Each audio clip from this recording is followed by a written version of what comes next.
खुलुमबाय नोंथांमोन बयखौबो मोनाबिलिनि रादाबाव बरायहरबाय लोगोसे गोजोन मोनाबिलिनि गाहाम हामलायथि बावहरबाय।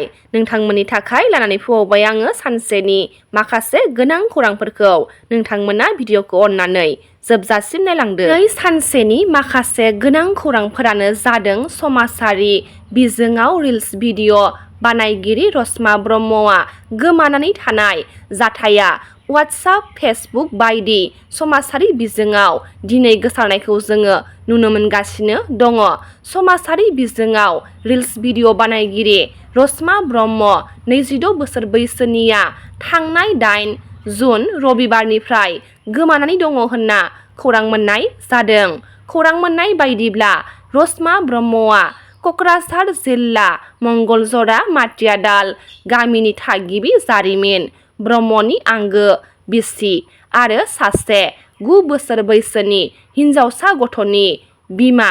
समाजारि बिजोङाव सोरबा हिनजाव गोनांखा हौवाजों खारनायनि सन्देह खालामदों। बाथ्राया बेसेबां सैथो बेखौ मिथिनो मोननाय जायाखै। दिनै फुंबिलिनि 11 रिंगायाव 2025 मायथाइनि मेट्रिक कम्पार्टमेन्टेल आनजादनि रिजाल्टखौ फोसावबाय। उथ्रिसारनाय फरायसाफोरनि हारआ 25.9 जौखोन्दो होनना मिथिनो मोनदों। गासै 54,134 सा फरायसाफोरा कम्पार्टमेन्टेल आनजाद लिरदोंमोन। बेनिनो 13,585 सा फरायसाफोरा उथ्रिसार जानो हादों। फिन आरोबाव मोनसे गेदेर बिरखं जाब्रबथायनिफ्राय खुनुरोखोमै रैखा जादों। लखनौआव हज दावबायारिफोर गाखोनाय बिरखंआव अर नांदोंमोन होनना खौरां मोननाय जादों। खुनुरोखोमै सा 250 दावबायारिफोरनि जिउआ रैखा जादों होनना खौरां मोननाय जादों। मेघालयनि गार' हाजोनि निजोरायाव दुगैनो थांनानै इन्द्रजित हाजं मुंनि कनस्टेबलनि जिउआ खहा जाबाय होनना खौरां मोननाय जादों। दुगैबाय थानाय समावनो हाजोनिफ्राय अन्थाइ गोग्लैबोनायाव फारसे आखाइया बायदोंमोन। लोगोफोरा बोखांनानै मेघालयनि गार'बाधा देहा फाहामसालियाव लांनाय जादोंमोनब्लाबो गोबांथार थै गलांनायनि जुनै इन्द्रजित हाजंआ रुंसारि जाबाय होनना मिथिनो मोनदों।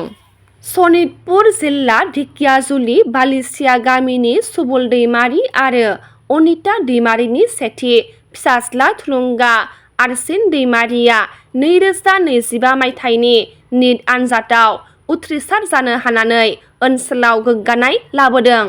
परबतझरायाव नुजानाय थासारि आरो हानि जेंनाफोरखौ लानानै बोस्रांनो थाखाय दिनै क'क्राझाराव दुलाराय बर' फरायसा आफाद बिटिआरनि गाहाय मावफुं सोद्रोमा मुस्रि प्रमद बर', एपिडिसिएल क'क्राझार जिल्ला बेंगिरि आरो पुलिस बिफान सार्कोल अफिसार जथायै सावरायलायदों।